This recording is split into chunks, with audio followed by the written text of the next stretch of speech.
इसका उद्देश्य क्या है, मानव के कल्याण के लिए इसका क्या अपना प्रयोजन है? मेरा परिचय, मैं 684 फुट परिक्रमा का राष्ट्रीय अध्यक्ष महंत गयादास हूँ। नरोत्तम भवन रायगंज अयोध्या में निवास करता हूँ। 84 फुट परिक्रमा का मुख्य उद्देश्य है जो 26 प्राणी 84 लाख योनियों में जन्म लिया है, उसको पुनर्जन्म न हो, इस मोक्ष की प्राप्ति के लिए 84 फुट परिक्रमा करने की पर्पज से आया हुआ है। परिक्रमा का मुख्य पर्पज है यान कांचा पापान जन्मांतर की कांचा नाम सर्वान लक्षण प्रदक्षिण पदे पदे। जो भी प्राणी संसार में आया है वो फिर पूरा नरक में नहीं भोगना चाहता, वो मोक्ष की प्राप्ति चाहता है। इस मोक्ष की प्राप्ति के लिए उद्देश्य से ये परिक्रमा कर रहा है।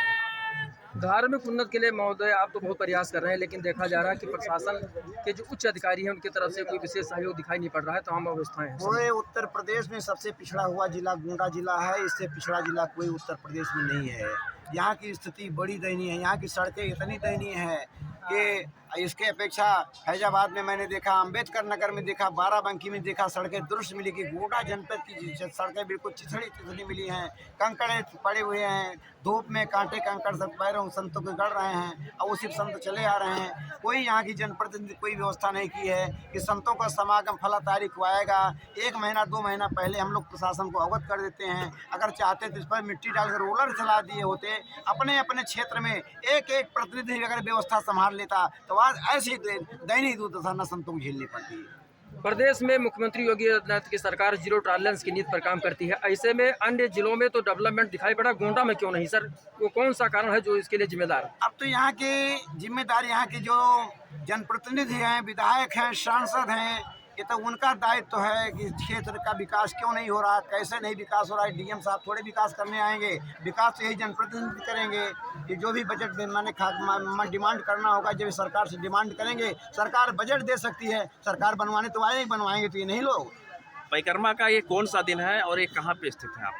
अब परिक्रमा का तो आज भैया ये 24-25 दिन का परिक्रमा है। 4 दिन परिक्रमा शेष और बचा हुआ है। आज 12 पे हम लोग विश्राम कर रहे हैं। ये 27 अप्रैल को मुखौड़ा में परिक्रमा संपन्न हो जाएगा, जिसका विसर्जन 29 अप्रैल को अयोध्या में होना है और भंडारा का जो है भंडारा विदाई का कार्यक्रम जो है 30 अप्रैल को होना है। माँ बराही में आपने आगमन किया, यहाँ की कौन व्यवस्थाएं कौन किसके द्वारा किया? माँ बराही में मुझे आगमन जब हुआ, हम प्रातः यहाँ 6 बजे आ गए हैं। यहाँ कोई व्यवस्था नहीं मिला है। मैंने मान साधु जी रामा जी को फ़ोन किया कि महंत जी यहाँ कोई व्यवस्था उपलब्ध नहीं है, बताइए हम लोग धूप में कैसे पड़े रहेंगे। ना जलपान की व्यवस्था, न कोई व्यवस्था है। इन्होंने आनंद फानन में टेंट की व्यवस्था की, जनरेटर की व्यवस्था की, माइक की व्यवस्था की और सारी फल मंगवाया संतों के लिए, फल का वितरण कराया। ये बगल में है ना? हाँ, जो बगल में हमारे साधु जी बैठी हुई हैं, इनके द्वारा सारा टेंट फेंट लाइट आत की व्यवस्था और रात में भी लाइट की व्यवस्था है। अब आने वाले सत्र में ये मनसा वाचा कर्मणा संतों की सेवा के लिए समर्पित है। सुरक्षा व्यवस्था के संबंध में यहाँ कोई उच्च अधिकारी आया था? सुरक्षा व्यवस्था के संबंध में सीओ साहब आए हुए थे। सीओ साहब करीब 1-2 घंटा समय दिए हैं। सीओ मतलब संसार सिंह राठी? हाँ, संसार सिंह राठी साहब आए हुए थे, सीओ तरफगंज महोदय, और बाकी राजस्व विभाग का कोई अधिकारी नहीं आया।